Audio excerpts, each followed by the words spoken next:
प्रकाश आंबेडकर बोलतायत, जाऊयात. पंतप्रधानाचं कार्यालय हे मानवतेचं कार्यालय असलं पाहिजे, पण पंतप्रधानाचं कार्यालय हे मानवतेचं कार्यालय न राहता ते वसुलीचं कार्यालय झालं, हे आपण लक्षात घ्या. बाजारामधला असणारा एखादा दादा दुकानदाराकडून वसुली करतो, तशाच रीतीने मोदीने ईडीचा वापर करत, इन्कम टॅक्सचा वापर करत, जीएसटीचा वापर करत वसुलीचा असणारं पंतप्रधानाचं कार्यालय केलं, हे आपण लक्षात घ्या. हे मी म्हणत नाहीये, सुप्रीम कोर्ट म्हणतंय, हे आपण लक्षात घ्या. जे इलेक्शन बॉन्ड, वोटर बॉन्ड मी असं म्हणतो, मतदाराचा बॉन्ड विकत घ्या आणि पक्षाला डोनेशन द्या, त्या संदर्भातला निर्णय आला आणि त्या संदर्भातला निर्णय आल्यानंतर सुप्रीम कोर्ट काय म्हणतंय?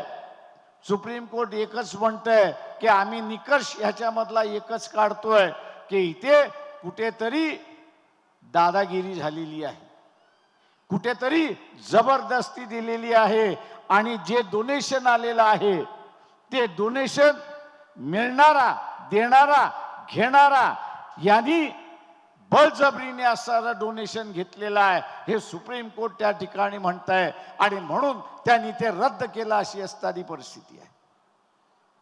ते रद्द केले अशी असणारी परिस्थिती आहे.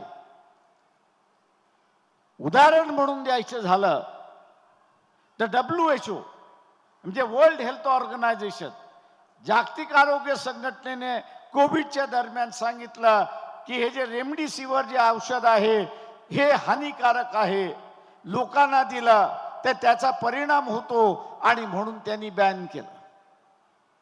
ते त्यांनी जगभर बॅन केलं. पण मोदीने देशामध्ये ते बॅन केलं नाही. का केलं नाही?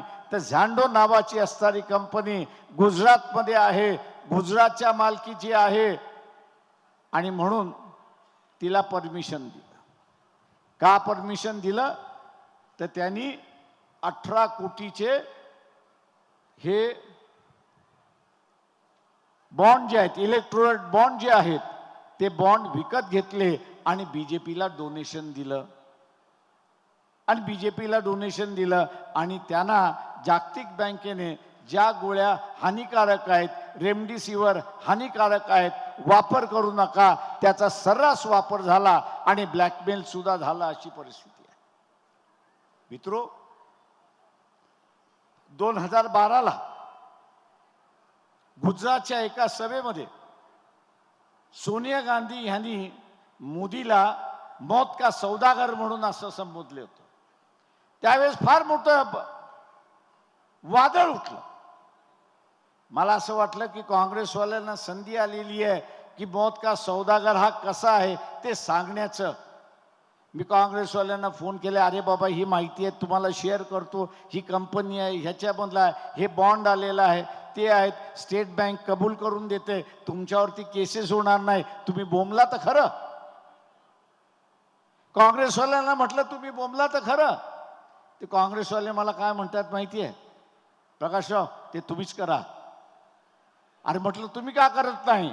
ते म्हटलं आमच्या सोनिया गांधी, राहुल गांधी, खरगे चौकशी खाली आहेत, आम्ही बोंबलो तर ते आतमध्ये जातील, आम्ही बोंबलो ते आतमध्ये जातील आणि म्हणून आम्ही बोंबलायचं नाही असंच ठरवलेलं आहे. म्हणजे जे भित्रे आहेत, वास्तव्य आहे, पुरावा आहे आणि तरीही तुम्ही बोंबलायला तयार नाहीत.